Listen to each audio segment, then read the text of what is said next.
Hello বন্ধুরা, welcome to only sports view. তো এই ভিডিওতে আলোচনা করব ইন্ডিয়ান ফুটবল আইএসএল নিয়ে। তো আইএসএলে আগামীকাল মুখোমুখি হচ্ছে ইস্টবেঙ্গল বনাম নর্থ ইস্ট ইউনাইটেড এফসি 16ই ফেব্রুয়ারি সন্ধ্যে 7:30 থেকে যুবভারতী ক্রীড়াঙ্গনে।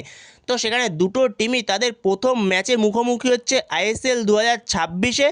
তো সেই জায়গাতেই আমরা দুটো দলের কীরকম লাইন আপস হতে পারে, দুটো দলই কীরকম প্লেইং ইলেভেন নিয়ে নামতে পারে এই ম্যাচে, তো সেই বিষয়ে আলোচনা করব।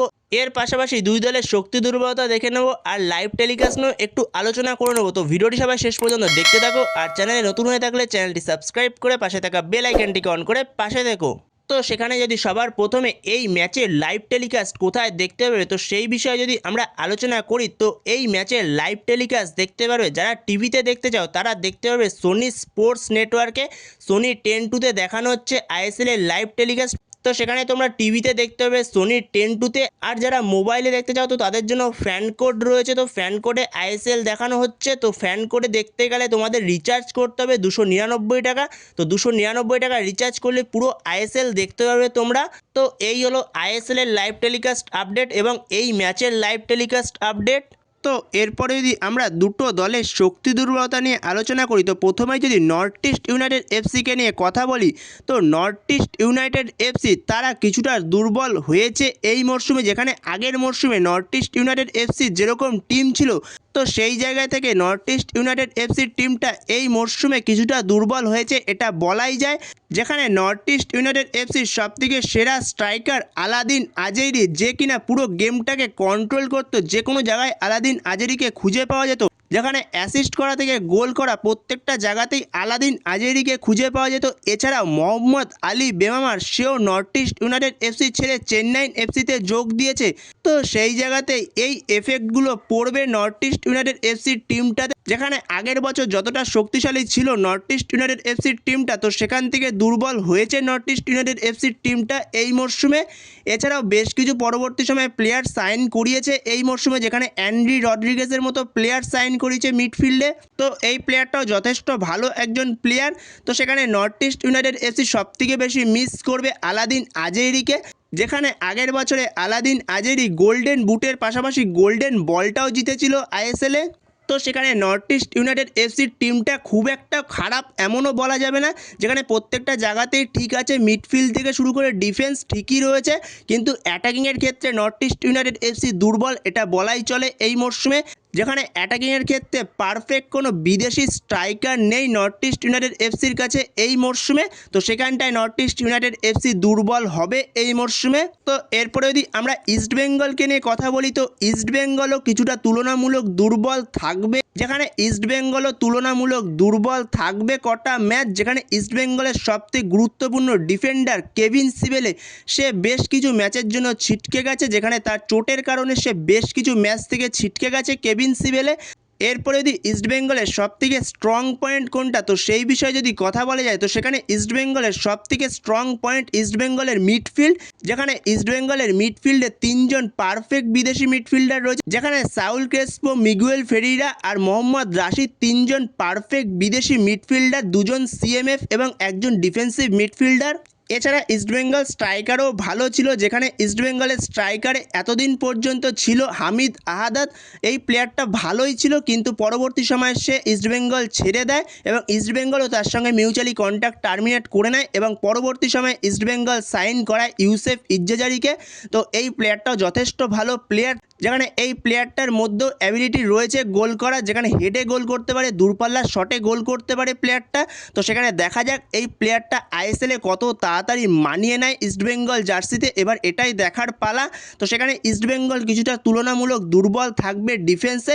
যেখানে ইস্টবেঙ্গল ডিফেন্সে মিস করবে কেভিন সিবেলেকে। যেখানে কেভিন সিবেলে আর আনোয়ার আলী জুটিটা খুবই সুন্দর খেলছিল। যেখানে আইএফএ শিল্ড থেকে শুরু করে সুপার কাপে দু জায়গাতেই ইস্টবেঙ্গলের ডিফেন্স যথেষ্ট ভালো ফুটবল খেলেছে। এর পাশাপাশি ইস্টবেঙ্গলের টিমটা এই মরশুমে যথেষ্ট ভালো খেলেছে। আইএফএ শিল্ড বলো বা সুপার কাপে বলো, দুটো জায়গাতেই ভালো খেলেছে, কিন্তু শেষ সময় গিয়ে তাদের লাকটা কাজ করছে না।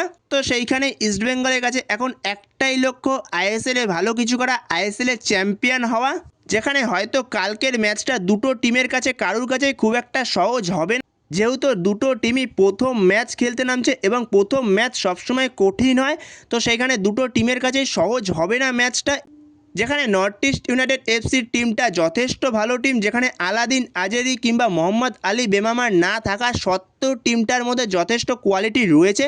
তো সেখানে ইস্টবেঙ্গলের পক্ষে খুব একটাও সহজ হবে না ম্যাচটা। তো ইস্টবেঙ্গলকে ফাইট করতে হবে 3 পয়েন্টের জন্য কালকের ম্যাচটায়। তো এরপরে যদি আমরা দুটো দলের লাইন আপস নিয়ে আলোচনা করি, কীরকম লাইন আপস নিয়ে কালকে নামতে পারে দুটো দল, তো সেখানে যদি সবার প্রথমে নর্থ ইস্ট ইউনাইটেড এফসিকে নিয়ে কথা বলি, তো সেখানে নর্থ ইস্ট ইউনাইটেড এফসির কোচ জুয়ান পেদ্রো বেনালি, তো সে 4-2-3-1 ফরমেশনে যেতে পারে।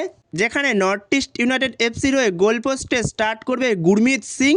এরপর যদি 4 জন ডিফেন্সের কথা বলা যায়, তো 4 জন ডিফেন্সের মধ্যে যেখানে লেফট ব্যাকে স্টার্ট করবে সামতে, রাইট ব্যাকে স্টার্ট করবে আশির আক্তার, আর দুজন সেন্টার ব্যাক, একজন হলো দীনেশ সিং, আরেকজন হলো মাইকেল জাবাকো। তো এই হলো নর্থ ইস্ট ইউনাইটেড এফসির ডিফেন্স লাইন। তো এরপর দুজন মিডফিল্ডে স্টার্ট করবে, মিডফিল্ডে একজন হলো মায়াকানান, আরেকজন হলো অ্যান্ডি রড্রিগেজ। এরপরে যদি উইংয়ের কথা বলা যায়, তো উইং থেকে দুদিকের উইং থেকে যেখানে লেফট উইং থেকে স্টার্ট করবে জাইরো স্যাম্পিরিও, আর রাইট উইং থেকে স্টার্ট করবে পার্থিব গগৈ। আর অ্যাজ এ অ্যাটাকিং মিডফিল্ডার নম্বর 10 রোলে সেক্ষেত্রে স্টার্ট করবে ম্যাকার্টন, আর ওপরে একজন স্ট্রাইকার হবে ইন্ডিয়ান স্ট্রাইকার জিতিন এমএস। তো এরকমই হতে চলেছে north East United FC line আপস ইস্টবেঙ্গলের বিরুদ্ধে প্রথম ম্যাচে। তো এরপরে ইস্টবেঙ্গলের কোচ অস্কার ব্রুজন সে কীরকম লাইন আপস নিয়ে যেতে পারে নর্থ ইস্ট ইউনাইটেড এফসির বিরুদ্ধে, তো সেখানে ইস্টবেঙ্গলের কোচ অস্কার ব্রুজন সেও 4-2-3-1 ফরমেশনেই যেতে পারে। যেখানে ইস্টবেঙ্গলের গোলে স্টার্ট করবে প্রভসুকান সিং গিল। এরপর 4 জন ডিফেন্সের মধ্যে লেফট ব্যাক স্টার্ট করবে জয় গুপ্তা, রাইট ব্যাক স্টার্ট করবে মোহাম্মদ রাকিব। এরপর দুজন মেন সেন্টার ব্যাক সেক্ষেত্রে হবে একজন অবভিয়াসলি আনোয়ার আলী, যেখানে আরেকজন সেন্টার ব্যাক হতে পারে লালচুংগুঙ্গা, যেখানে আরেকজন সেন্টার ব্যাক হতে পারে লালচুংগুঙ্গা। যেহেতু কেভিন সিবেলের অপশান নেই কোচের কাছে, তো সেক্ষেত্রে লালচুংগুঙ্গাই স্টার্ট করবে। তো এরপরে যদি মিডফিল্ড নিয়ে কথা বলি, তো মিডফিল্ডে দুজন স্টার্ট করবে, একজন হলো সাউল ক্রেসপো, সেন্টার মিডফিল্ডার রোলে কিছুটা স্টার্ট করবে, এবং তার পাশে ডিফেন্সিভ মিডফিল্ডার রোলে স্টার্ট করবে মোহাম্মদ রাশিদ। আর দুদিকের উইং থেকে লেফট উইং থেকে স্টার্ট করবে বিপিন সিং, আর রাইট উইং থেকে স্টার্ট করবে সেক্ষেত্রে নাওরে মহেশ। আর অ্যাজ এ অ্যাটাকিং মিডফিল্ডার কিছুটা সেন্টার মিডফিল্ডার রোলে স্টার্ট করবে সেক্ষেত্রে মিগুয়েল ফেরিরা। আর ওপরে একজন ইস্টবেঙ্গলের স্ট্রাইকার হতে চলেছে ইউসেফ ইজ্জাজারি। তো এই হলো ইস্টবেঙ্গলের লাইন আপ, যেখানে বর্তমান সময় ইস্টবেঙ্গলের স্কোয়াডে 4 জন বিদেশি রয়েছে, 5 জন বিদেশি রয়েছে কিন্তু কেভিন সিবেলের নেই। কিন্তু 6 নম্বর বিদেশি এখনও পর্যন্ত ইস্টবেঙ্গলে কে হবে সেই ব্যাপারে কোনো অফিসিয়াল আপডেট নেই। তো সেখানে এই রকম লাইন আপস নিয়ে নামতে চলেছে ইস্টবেঙ্গল কোচ অস্কার ব্রুজন আগামীকাল নর্থ ইস্ট ইউনাইটেড এফসির বিরুদ্ধে। তো বন্ধুরা, তোমাদের কি মনে হয় ইস্টবেঙ্গলের কোচ অস্কার ব্রুজন এরকম লাইন আপস নিয়ে নামতে পারে নাকি অন্য কোনো লাইন আপস নিয়ে নামতে পারে? তো তোমাদের মতে যদি ইস্টবেঙ্গল কোচ অস্কার ব্রুজন অন্য কোনো লাইন আপস নিয়ে নামতে পারে, তো সেটা অবশ্যই কমেন্ট করে জানিও। তো এই ভিডিওতে এই পর্যন্তই। তো এই ভিডিওতে এই আপডেটগুলো নিয়ে আলোচনা করার ছিল। তো ভিডিওটি ভালো লাগলে অবশ্যই লাইক, শেয়ার, সাবস্ক্রাইব করতে ভুলো না। তো নেক্সট ভিডিওতে দেখা হচ্ছে, ততক্ষণের জন্য বাই বাই।